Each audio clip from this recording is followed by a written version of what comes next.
ഇന്ന് ഞാൻ രാവിലത്തെ കാപ്പിക്ക് കൊണ്ട് ഉണ്ടാക്കിയത് ചപ്പാത്തിയാണ് കേട്ടോ. ചപ്പാത്തി ഞാൻ എല്ലാം പരത്തി എടുത്തതിന് ശേഷമാണ് ചുട്ടെടുക്കുന്നത്. അങ്ങനെ ഞാൻ ചപ്പാത്തി എല്ലാം പരത്തി ചുട്ടെടുത്തിട്ടുണ്ട്. പിന്നെ ഇതിനൂടെ കഴിക്കാൻ വേണ്ടി ഒരു തട്ടിക്കൂട്ട് ഉരുളക്കിഴങ്ങ് കറികളും ഉണ്ടാക്കിയാണ്. അപ്പോൾ അതിനായിട്ടൊരു കുക്കറിലോട്ട് കുറച്ച് വെളിച്ചെണ്ണ, കടുക്, കുരുമുളകും പെരിഞ്ചീരകവും ചതച്ചതും പിന്നെ ഇഞ്ചിയും വെളുത്തുള്ളി, ഇനി കുറച്ച് കറിവേപ്പിലയും, ഇനി ഇതിലോട്ട് കുറച്ച് ഉരുളക്കിഴങ്ങ്, ഒരു സവാള, ഒരു 5-6 ചെറിയ ഉള്ളി, 2 പച്ചമുളകും കൂടെ അരിഞ്ഞെടുത്തിട്ടുണ്ട്. അപ്പോൾ അതും കൂടി ഇതിലോട്ട് ചേർത്ത് നന്നായിട്ടൊന്ന് മിക്സ് ചെയ്തതിന് ശേഷം കുറച്ച് മഞ്ഞൾപ്പൊടിയും ആവശ്യത്തിന് കുറച്ച് ഉപ്പും കൂടെ ഇട്ട് കൊടുത്തിട്ടുണ്ട്. എന്നിട്ട് ഇതെല്ലാം കൂടി നന്നായിട്ട് മിക്സ് ചെയ്ത് കുറച്ച് വെള്ളം കൂടെ ചേർത്ത് കുക്കർ അടച്ചൊരു 2-3 വിസിൽ കേൾപ്പിക്കാം.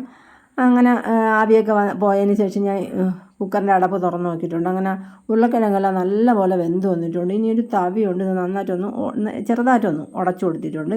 പിന്നെ ഞാൻ ഇതിലോട്ട് ചേർക്കാൻ പോകുന്നത് കുറച്ച് പാൽപ്പൊടിയാണ് കേട്ടോ. ചെറിയ ചൂടുവെള്ളത്തിൽ ഒരു 2 ടേബിൾ സ്പൂൺ പാൽപ്പൊടി എടുത്ത് ഒന്ന് മിക്സ് ചെയ്ത് ഇതിലോട്ട് ചേർത്ത് കൊടുത്തിട്ടുണ്ട്. അപ്പോൾ തേങ്ങാപ്പാൽ ഉണ്ടെങ്കിൽ അത് ചേർത്ത് കൊടുക്കുക. അപ്പോൾ എളുപ്പത്തിന് വേണ്ടി ഞാൻ കുറച്ച് പാൽപ്പൊടി എടുത്ത് മിക്സ് ചെയ്ത് ചേർത്ത് കൊടുത്തതാണ്. പിന്നെ കുറച്ച് കോൺഫ്ലവർ, 1 ടേബിൾ സ്പൂൺ കോൺഫ്ലവറിൽ കുറച്ച് വെള്ളം കൂടെ ചേർത്ത് നന്നായിട്ടൊന്ന് മിക്സ് ചെയ്തതിന് ശേഷം ഇതും കൂടെ ചേർത്ത് കൊടുത്തിട്ടുണ്ട്. ഒരു കൊഴുപ്പിന് വേണ്ടിയാണ് കേട്ടോ. ഞാൻ ഉരുളക്കിഴങ്ങ് നന്നായിട്ട് അങ്ങ് ഉടച്ച് ചേർത്തില്ല, അപ്പോൾ ഇതിൻ്റെ ഒരു കൊഴുപ്പ് വരും. പിന്നെ ഞാനൊരു കട്ടൻ ചായയും കൂടെ ഇട്ട് കേട്ടോ. അങ്ങനെ എനിക്ക് വേണ്ടി ഞാനൊരു കട്ടനും കൂടെ ഇട്ട് അങ്ങനെ രാവിലത്തെ കാപ്പിക്കുള്ള ചപ്പാത്തിയും അങ്ങനെ നമ്മുടെ തട്ടിക്കൂട്ട് ഉരുളക്കിഴങ്ങ് കറിയൊക്കെ റെഡിയാക്കി എടുത്തിട്ടുണ്ട്.